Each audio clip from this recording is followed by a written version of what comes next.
Okay, so I want to run through the habits that I use to get shit done. Because what I've learned is actually trying to run a business whilst doing a full-time job and juggling the rest of life is kind of tough. And yes, of course, you can always leverage things, but at the start of the business, actually a lot of things go down to you as the owner and the founder. So yeah, I thought I'd share with you habits that I use to really get myself productive and to gear myself towards a successful day. And first on the list, positive incantations. Now I mean incantations and not affirmations. I personally don't believe that saying I'm great, I'm great, I'm great really makes a difference. Because really in our brains we don't believe that. But what I do believe in actually is giving ourselves an alter ego. And incantations do just that. Incantations allow you to use I am statements which give yourself the identity. So what I mean by that is actually think about a time whereby you pushed through the challenges or whatever it is that you did to get you to where you want to go. Think and imagine yourself back in that space. How did you feel? How did you breathe? What were you thinking? We all actually have parts of us that we use. We're basically different channels. We are kind of like a living TV. It just depends on which channel we choose to run. And so there may be a channel that you use when you're in your entrepreneur hat. So I encourage you to think back and actually think about what sort of identity do you want to give yourself when you're tackling challenges and you're trying to get through the day as the boss and as the owner. And then really give yourself a name. Whether that's a gladiator or Yoda, I don't know, but give yourself a name and name that identity so that every time you hit a challenge or every time you need to give yourself that extra push, you tap into that. It might sound a little airy-fairy to you, but there is a lot of research to suggest the power of positive incantations and giving yourself an alter ego. And really, who's to know? It really is just between you and me, really. If you don't tell me, even I wouldn't know. So embrace it, have fun, but really actually give it a shot and give it a try. Give yourself an identity and give yourself a name for your hero. Secondly, have a morning ritual.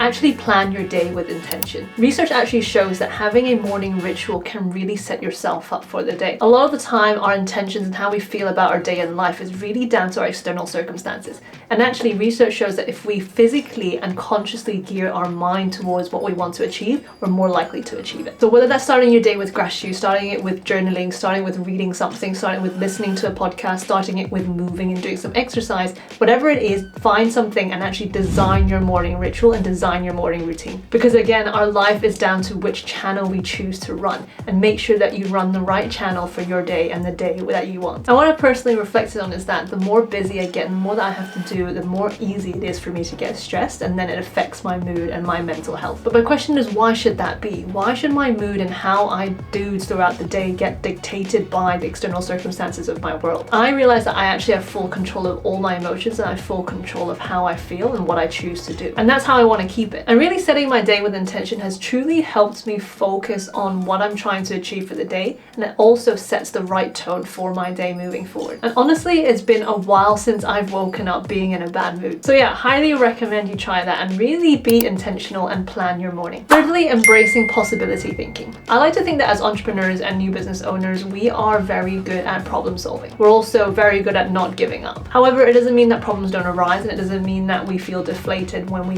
feel like we're hitting a wall. But the point is to actually embrace positive thinking and retrain your mind to think of possibilities when other people give up. And again, talking about external circumstances, a lot of the time we blame external circumstances for what we can or can't achieve. And I realize actually that a lot of the problems isn't down to resources or a lack of resources, but actually down to the lack of resourcefulness of myself. It's so common for the human brain to directly focus on one solution, and we think that that's either that or nothing, when actually there are a lot of options to solve a problem. It may not be the best option, or we may not like the result or we like it. However, there is more than one. And it's important to actually retrain the brain to think about more than one options. I just feel like actually having one option means you're not having an option. It basically is that your hands are tied. Two options just give you a dilemma. It's only really three or more options that really give you a choice to actually choose. And what I've been trying to do is actually just to train and retrain my brain to actually look at more than one option. To look that there are more possibilities than what seems to meet the eye at this present time. Because really, if there's a will, there's a way. It may not be the best way or the way you like it to be, but there's always a way. And it's important to actually retrain our brains and actually realize that, rather than actually focus on it there being just one outcome. I think this habit is really, really crucial, and then it allows you to then open up a lot of options and opportunities out there. It also trains your creative thinking. And going back to the plan of having a morning ritual, my next habit really is to plan with purpose. What I like to do actually is every Sunday evening I sit down and look through my next week and see what is ahead of me. And then the night before of each day I make sure sure I set the day, also the time, to check what the next day is about. One of my mentors said to me, if you fail to plan, you plan to fail. So often I've heard myself say time and time again that I don't have enough time. I actually have as much time as I want, and I have. Everyone has the same amount of time, so why can someone else do more than I do and I can't? And what I've realized is that it's down to this crucial habit of actually taking that time out to plan, and plan with intention. I used to actually try and plan things in my head and store things in my head as things go and the day goes,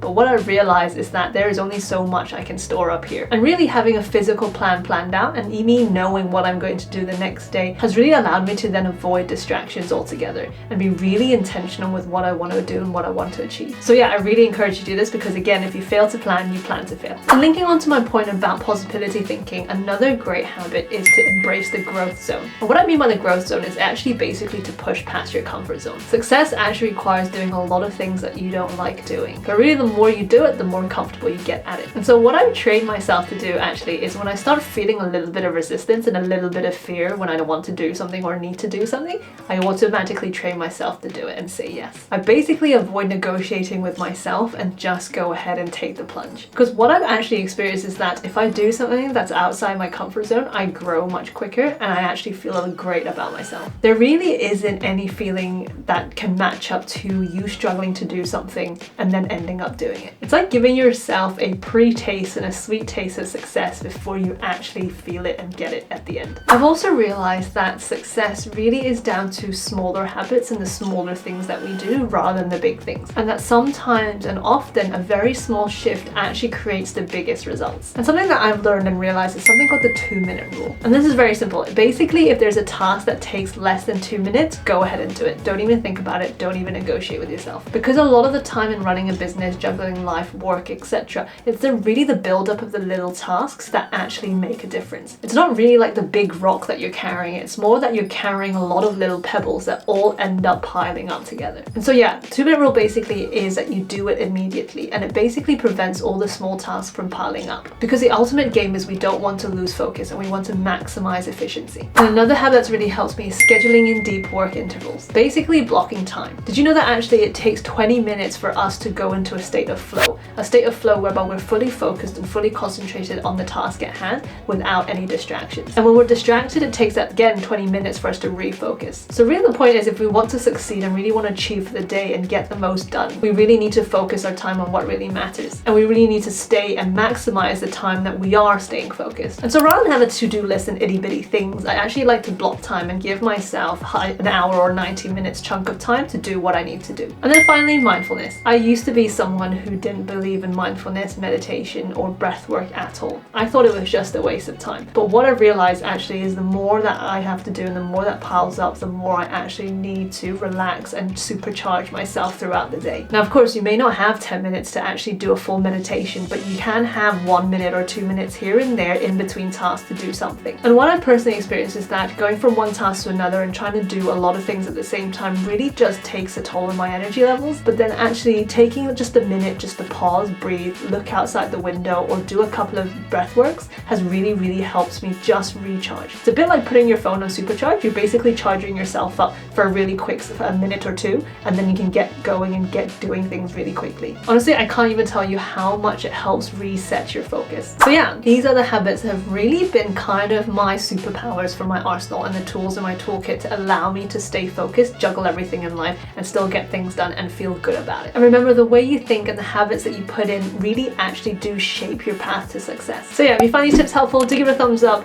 subscribe, follow my journey with my own company. I do a lot of vlogs as well if there's any updates, but if there isn't, I make a lot of deep dive videos on ways and tips and tricks to how to run a business effectively. But yeah, keep striving, keep pushing, don't give up on yourself, and don't lose sight of your goal. Until the next time, bye!